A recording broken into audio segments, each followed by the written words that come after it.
Hi all, ഇന്ന് നമ്മൾ discuss ചെയ്യാൻ പോകുന്നത് അബ്സോർപ്ഷൻ ആൻഡ് വേരിയബിൾ കോസ്റ്റിങ്ങിൻ്റെ ക്വസ്റ്റ്യൻ ആൻസർ അനാലിസിസ് ആണ്. ഇത് നമ്മൾ രണ്ടാമത്തെ വീഡിയോ ആണ് അബ്സോർപ്ഷൻ ആൻഡ് വേരിയബിൾ കോസ്റ്റിങ്ങിനെ കുറിച്ച് ചെയ്യുന്നത്. മുന്നേ ഉള്ള വീഡിയോ കാണാത്ത ആരെങ്കിലും ഉണ്ടെങ്കിൽ അത് പോയി കാണാം. വളരെ ഇമ്പോർട്ടൻ്റ് ആണ്. വളരെ സിമ്പിളായിട്ട് അബ്സോർപ്ഷൻ കോസ്റ്റിംഗ് എന്താണ്, വേരിയബിൾ കോസ്റ്റിംഗ് എന്താണെന്നുള്ള കാര്യങ്ങൾ അവർ പറഞ്ഞിട്ടുണ്ട്. സോ അതെന്തായാലും കണ്ടെന്ന് ഉറപ്പുവരുത്തുക എല്ലാവരും. ഈ ഒരു വീഡിയോൻ്റെ ഫസ്റ്റ് ക്വസ്റ്റ്യനിലേക്ക് നമുക്ക് പോവാം. XYZ company began operations in January. The company produced 50,000 units and sold 45,000 units in their first year of operations. അപ്പോൾ ഇവിടെ ഒരു XYZ കമ്പനി എന്ന് പറയുന്ന ഒരു കമ്പനിയുടെ എന്തെങ്കിലും ആവട്ടെ, ഒരു കമ്പനി ഉണ്ട്. ആ കമ്പനി അതിൻ്റെ ഓപ്പറേഷൻസ് തുടങ്ങുന്നത് ജനുവരിയിലാണ്.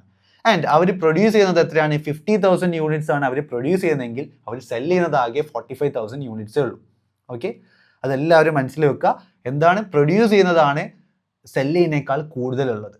ഓക്കെ, പ്രൊഡ്യൂസ് ചെയ്യുന്നത് 50,000 യൂണിറ്റ്സ് ആണെങ്കിൽ സെല് ചെയ്യുന്നത് ആകെ 45,000 യൂണിറ്റ്സേ ഉള്ളൂ. അത് ഓർമ്മയിൽ വെക്കുക, അത് ആവശ്യം വരും.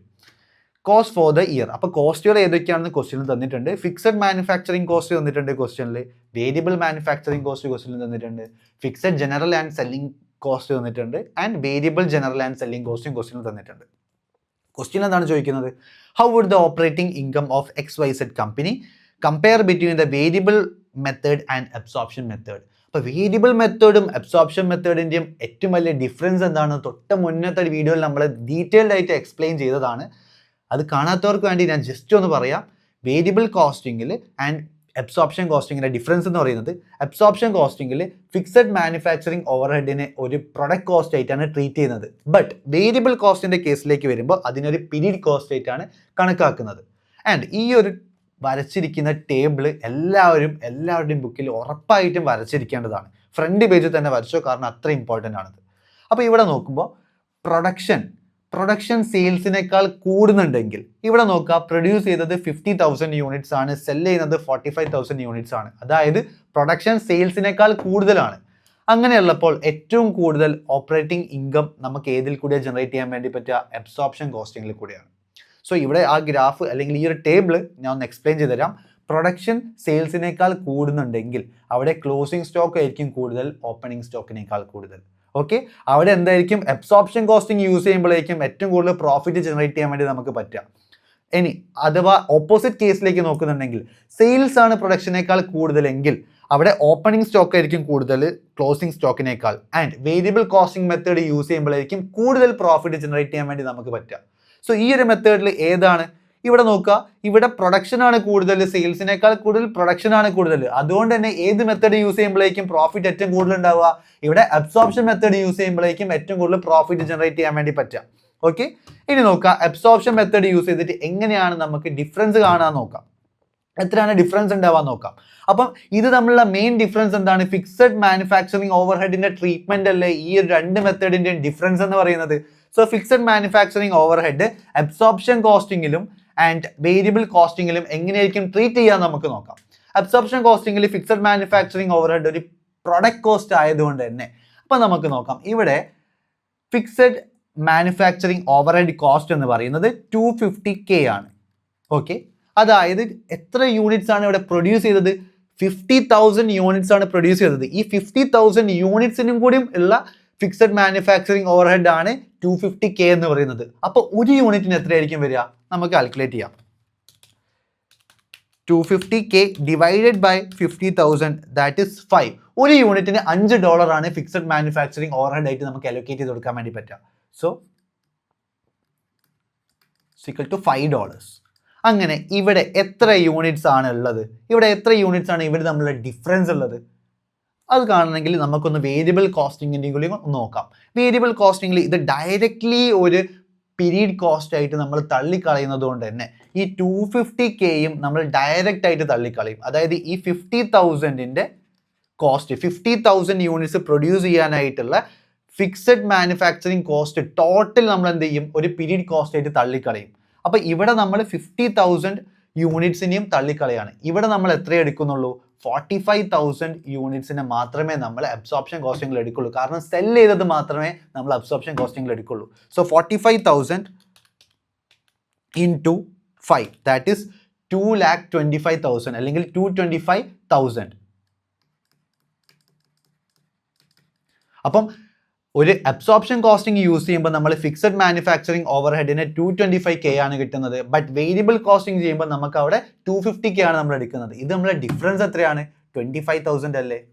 സോ 25,000ന്റെ പ്രോഫിറ്റ് അധികം നമുക്ക് ജനറേറ്റ് ചെയ്യാൻ വേണ്ടി പറ്റും എപ്പം അബ്സോർപ്ഷൻ കോസ്റ്റിംഗ് യൂസ് ചെയ്യുകയാണെങ്കിൽ. കാരണം എന്താണ്, ഇവിടെ പ്രൊഡക്ഷൻ ആണ് കൂടുതൽ, സെയിൽസിനേക്കാൾ കൂടുതൽ പ്രൊഡക്ഷൻ ആണുള്ളത്. അതുകൊണ്ട് തന്നെ അബ്സോർപ്ഷൻ കോസ്റ്റിംഗ് യൂസ് ചെയ്യുമ്പോഴേക്കും നമുക്ക് പ്രോഫിറ്റ് കൂടുതൽ കിട്ടുക. ഓക്കെ, സോ 25,000 ഡിഫറൻസ് കിട്ടും. ഞാൻ ഈ ചെയ്ത എല്ലാ മെത്തേഡും ആൻസറിലേക്ക് എത്തിപ്പെടാൻ വേണ്ടി നിങ്ങൾ ചെയ്യണ്ട, നിങ്ങൾക്ക് എക്സ്പ്ലെയിൻ ചെയ്ത് തരാൻ വേണ്ടി മാത്രമാണ് ഞാൻ ഇത്രയും എഴുതിയത്. ഇത് വേണമെങ്കിൽ സിമ്പിളായിട്ട് എങ്ങനെയാണ് കാണുന്നത് ഞാൻ പറഞ്ഞുതരാം. സോ ഒരു അബ്സോർപ്ഷൻ കോസ്റ്റിങ്ങിൻ്റെ കേസിൽ നമ്മൾ സെൽ ചെയ്ത യൂണിറ്റ്സ് ആണ് എടുക്കുന്നതെങ്കിൽ വേരിയബിൾ കോസ്റ്റിങ്ങിൻ്റെ മെത്തേഡിൽ നമ്മൾ ടോട്ടൽ പ്രൊഡ്യൂസ് ചെയ്തതിനെയും പീരീഡ് കോസ്റ്റ് ആയിട്ട് തള്ളിക്കളയും. ഓക്കെ, സോ ഇത് നമ്മളെ ഡിഫറൻസ് അല്ലേ നമുക്ക് കാണാൻ വേണ്ടി പറ്റുള്ളൂ. ഓപ്പറേറ്റിംഗ് പ്രോഫിറ്റ് കാണുമ്പോൾ ഇത് നമ്മളുടെ ഡിഫറൻസ് അല്ലേ കാണാൻ പറ്റുള്ളൂ. അപ്പോൾ ഇത് തമ്മിൽ എത്ര ഡിഫറൻസ് ഉള്ളത്? ഒരാൾ 45,000 യൂണിറ്റ്സ് കൺസിഡർ ചെയ്യുമ്പം അപ്പുറത്തുള്ള വേരിയബിൾ കോസ്റ്റ് എത്രയാണ് കൺസിഡർ ചെയ്യുന്നത്? 50,000 ആണ് കൺസിഡർ ചെയ്യുന്നത്. ഇത് നമ്മളെ ഡിഫറൻസ് എത്രയാണ്? 5,000 അല്ലേ? വെറുതെ നമുക്ക് കാൽക്കുലേറ്റ് ചെയ്യാൻ പറ്റില്ലേ? 50,000 minus 45,000 is equal to 5,000 calculate ചെയ്തു. ഇതാണ് ഇവർ തമ്മിലുള്ള ഡിഫറൻസ്. ഇൻ ടു എത്രയാണ് ഒരൊറ്റ യൂണിറ്റിന് ഒരൊറ്റ യൂണിറ്റിന്റെ അബ്സോർപ്ഷൻ കോസ്റ്റിംഗ് യൂസ് ചെയ്യുമ്പോൾ ഒരു യൂണിറ്റിന് എത്രയാണ് ഫിക്സഡ് മാനുഫാക്ചറിങ് ഓവർ ഹെഡ് വരുന്നത്? 5 അല്ലേ നമ്മൾ കാൽക്കുലേറ്റ് ചെയ്തു. എങ്ങനെയാണ്? 250K divided by 50K is equal to $5 നമ്മൾ കാൽക്കുലേറ്റ് ചെയ്തു. ജസ്റ്റ് അതൊന്ന് മൾട്ടിപ്ലൈ ചെയ്ത് കൊടുത്താൽ മതി ആ 5,000 ആയിട്ട്. ഈസ് ഈക്വൽ ടു 25,000 ഡയറക്ട്ലി നമുക്ക് കിട്ടും. അപ്പോൾ ആദ്യം നമ്മൾ എന്താണ് കാണേണ്ടത്? ആ ഒരു പ്രൊഡക്ഷനും സെയിൽസും നമ്മളെ ഡിഫറൻസ് എടുക്കുക. ഇൻ ടു എത്രയാണോ ഒരു ഫിക്സഡ് ഫാക്ടറി ഓവർ ഹെഡിന് നമുക്ക് ആവുന്ന എമൗണ്ട് അല്ലെങ്കിൽ കോസ്റ്റ്. ഇവിടെ $5 ആണ് കോസ്റ്റ്. അതൊന്ന് ജസ്റ്റ് മൾട്ടിപ്ലൈ ചെയ്ത് കൊടുക്കുക. അപ്പോൾ 25,000 എന്ന് കിട്ടും. ഇത് ഏതിൽ അപ്ലൈ ചെയ്യുമ്പോഴാണ് ഏറ്റവും കൂടുതൽ പ്രോഫിറ്റ് കിട്ടേണ്ടത് നമ്മൾ എങ്ങനെ അറിയാം? ഈ ഒരു ഇത് നോക്കിയാൽ മതി. പ്രൊഡക്ഷൻ ആണ് ഇവിടെ കൂടുതൽ, സെയിൽസിനേക്കാൾ കൂടുതൽ പ്രൊഡക്ഷൻ ആണുള്ളത്. അതുകൊണ്ട് തന്നെ അബ്സോർപ്ഷൻ കോസ്റ്റിംഗ് യൂസ് ചെയ്യുമ്പോൾ 25,000 അധികം പ്രോഫിറ്റ് നമുക്ക് ജനറേറ്റ് ചെയ്യാൻ വേണ്ടി പറ്റും. ഓക്കെ, ഈ ഒരു എക്സ്പ്ലനേഷൻ എല്ലാവർക്കും മനസ്സിലായെന്ന് വിചാരിക്കുന്നു. അപ്പം നെക്സ്റ്റ് ക്വസ്റ്റ്യനിലേക്ക് പോവാം. During it's first year of operations ABC company produced 275K units and sold 250K. അപ്പം നേരത്തെ സെയിം സാധനം ഇതിലേക്ക് അപ്ലൈ ചെയ്യാം. പ്രൊഡക്ഷൻ ആണ് കൂടുതൽ സെയിൽസിനേക്കാളും. ഇവിടെ പ്രൊഡ്യൂസ് ചെയ്തത് 275K ആണെങ്കിൽ ഇവിടെ സെല് ചെയ്യുന്നത് ആകെ 250K ഉള്ളൂ. പ്രൊഡക്ഷൻ ആണ് ഇവിടെ സെയിൽസിനേക്കാൾ കൂടുതലുള്ളത്. അതുകൊണ്ട് തന്നെ ഏത് മെത്തേഡ് യൂസ് ചെയ്യുമ്പോഴേക്കും ഏറ്റവും കൂടുതൽ പ്രോഫിറ്റ് നമുക്ക് ജനറേറ്റ് ചെയ്യാൻ വേണ്ടി പറ്റുക? ഉറപ്പായിട്ടും അബ്സോർപ്ഷൻ കോസ്റ്റിംഗ് യൂസ് ചെയ്യുമ്പോഴേക്കും ഒരു പ്രോഫിറ്റ് നമുക്ക് കൂടുതൽ ജനറേറ്റ് ചെയ്യാൻ വേണ്ടി പറ്റാം. Okay, so what is the difference between operating income calculated on the absorption costing basis and variable costing basis? നേരത്തെ ക്വസ്റ്റ്യൻ്റെ അതേപോലെ തന്നെയുള്ള ഒരു ക്വസ്റ്റ്യൻ ആണ്. ഏത് മെത്തേഡ് യൂസ് ചെയ്താലായിരിക്കും നമുക്ക് കൂടുതൽ പ്രോഫിറ്റ് ജനറേറ്റ് ചെയ്യാൻ പറ്റുക, അല്ലെങ്കിൽ ഇതിൻ്റെ ഡിഫറൻസ് ആണ് ചോദിക്കുന്നത്. അതുകൊണ്ട് തന്നെ നമുക്ക് ജസ്റ്റ് എന്ത് അസ്യൂം ചെയ്യാം? പ്രോഫിറ്റ് ഏതായിരിക്കും കൂടുതൽ, ഏത് മെത്തേഡ് യൂസ് ചെയ്യുമ്പോഴേക്കും പ്രോഫിറ്റ് കൂടുതൽ എന്ന് കണ്ടുപിടിക്കാം. ഇവിടെ പ്രൊഡക്ഷൻ കൂടിയതുകൊണ്ട് തന്നെ, അതായത് 275K ആണ് പ്രൊഡക്ഷൻ, സെയിൽസ് ആകെ 250K ഉള്ളൂ. അതുകൊണ്ട് തന്നെ പ്രൊഡക്ഷൻ ആണ് ഇവിടെ കൂടുതൽ. പ്രൊഡക്ഷൻ കൂടിയതുകൊണ്ട് തന്നെ അബ്സോർപ്ഷൻ മെത്തേഡ് യൂസ് ചെയ്യുമ്പോഴേക്കും പ്രോഫിറ്റ് കൂടുതൽ ഉണ്ടാവുക. ഇനി എത്രയായിരിക്കും കണ്ടുപിടിക്കാൻ? നേരത്തെ അതേ മെത്തേഡ് തന്നെ. പ്രൊഡക്ഷനും സെയിൽസും നമ്മൾ ഡിഫറൻസ് എത്രയാണ്? 275ഉം 250Kയും തമ്മിലുള്ള ഡിഫറൻസ് എത്രയാണ്? 25K ആണ് അല്ലേ? സോ 25Kൻ്റെ ഡിഫറൻസ് ആണ് ഇവിടെ വരുന്നത്. 275ഉം 250ഉം 25Kൻ്റെ ഡിഫറൻസ് ആണ് വരുന്നത്. ഒരു ഫിക്സഡ് മാനുഫാക്ചറിങ് ഓവർ ഹെഡിൻ്റെ പെർ യൂണിറ്റ് കോസ്റ്റ് എത്രയാണ് വരുന്നത് നോക്കാം. അപ്പോൾ നമുക്കിവിടെ നോക്കാം. മാനുഫാക്ചറിങ് ഓവർ ഹെഡ് ആയിട്ട് ഫിക്സഡ് വരുന്നത് 220K ആണ് വരുന്നത്. 220K അല്ല, 2.2 മില്യൺ ആണ് വരുന്നത്. സോ 2.2 മില്യൺ എല്ലാവരും കാൽക്കുലേറ്ററിൽ അടിക്കുക. 2.2 മില്യൺ.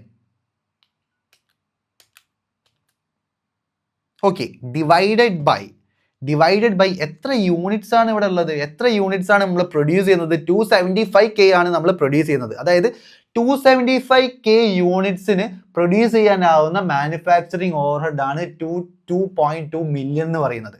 സോ ഒരു യൂണിറ്റിലേക്ക് എത്രയായിരിക്കും നമ്മൾ മാനുഫാക്ചറിങ് ഓവർഹെഡിന് കൊടുക്കുക? ഒരു യൂണിറ്റിന് എത്രയൊക്കെ ആവുക? അപ്പോൾ നമ്മൾ ഡിവൈഡ് ചെയ്താൽ മതി.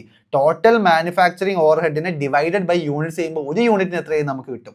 സോ ഡിവൈഡഡ് ബൈ എത്ര യൂണിറ്റ്സാണ് പ്രൊഡ്യൂസ് ചെയ്തത്? 275K അല്ലേ? 275K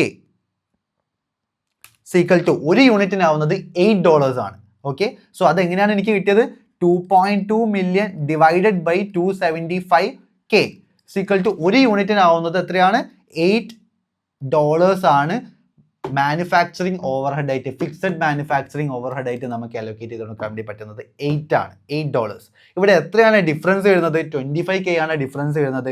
സോ ഒരു യൂണിറ്റിന് 8 വെച്ചിട്ട് 25K യൂണിറ്റ്സിന് എത്രയായിരിക്കും? 8 into 25K, that is $200,000 difference വരുത്താൻ വേണ്ടി പറ്റും.